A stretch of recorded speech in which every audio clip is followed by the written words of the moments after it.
Amerika Birleşik Devletleri Dışişleri Bakanı Mike Pompeo, Çin'in Müslüman Uygur Türklerine karşı yaptığı muameleyi sert bir şekilde eleştirerek, devlet tümüyle hükmettiğinde vatandaşlarının Tanrı'ya değil hükümete tapmasını ister dedi.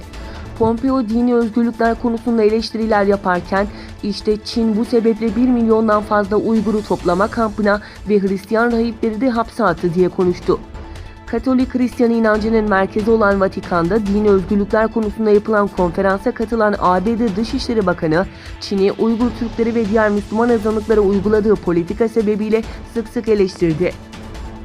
Pompeo konuşmasında bir Uygur kadının hikayesini anlattı. ABD Dışişleri Bakanlığı'nın geçen hafta New York'ta Uygurlarla ilgili bir konferans düzenlediğini hatırlatan Pompeo, 30 yaşındaki Uygur kadın Zumuret Davut'un toplantıda kendi hikayesini anlattığını söyledi.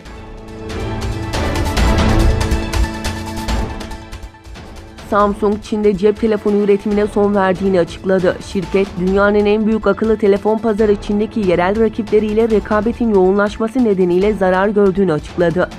Şirket, Huizhou kentinde olan tesisini kapatarak Çin'deki telefon üretimine son verdi. Güney Koreli teknoloji devinin Çin'deki pazar payı 2013'ün ortalarında %15 civarındaydı. Ancak bu yılın ilk çeyreğinde Samsung'un Çin'deki pazar payı %1'e kadar gerilemişti. Uzmanlara göre Samsung, Çin'deki pazar payını Huawei gibi diğer şirketlere yıllar içinde kaptırdı. Amerika Birleşik Devletleri Başkanı Donald Trump hakkında açılan azil soruşturmasını darbe olarak nitelendirdi.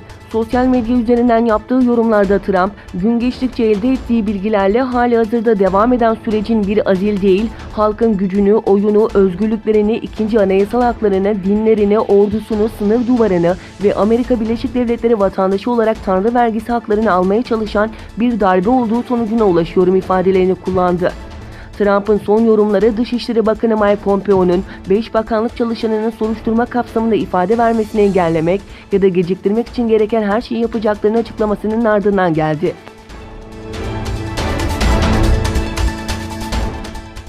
Kazakistan'a vizesiz girebilecek ülke sayısına 12 ülke daha eklendi. Kazakistan Dışişleri Bakanlığı Sözcüsü Aybek Simadiorov'un 30 Eylül tarihinde Nur Sultan'da yaptığı briefingde Kazakistan Cumhuriyeti'ne vizesiz giriş rejimi olan ülkelerin listesini uzatmak için bir hükümet kararnamesi yürürlüğe girdiğini söyledi.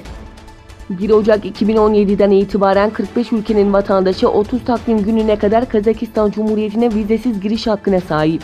Ayrıca şu anda Bahreyn, Vatikan, Vietnam, Endonezya, Katar, Kolombiya, Kuveyt, Umman, Suudi Arabistan gibi listede 12 ülke daha var. ABD'nin Connecticut eyaletinde düşen 2. Dünya Savaşı'ndan kalma B-17 bombardıman uçağında ilk belirlemelere göre 5 kişi öldü. Eyalet valisi Ned Laymont'un sözcüsü Max Reese, B-17 bombardıman uçağının Hartford'un kuzeyinde Bradley Uluslararası Havaalanı yakınında düştüğünü açıkladı. Eyalet yönetiminden adının açıklanmasını istemeyen bir yetkili kazada ilk belirlemelere göre 5 kişinin hayatını kaybettiğini söyledi. Kalkışın hemen ardından acil iniş yapmaya çalışırken düşen uçakta 3'ü mürettebat 13 kişinin bulunduğu belirtildi.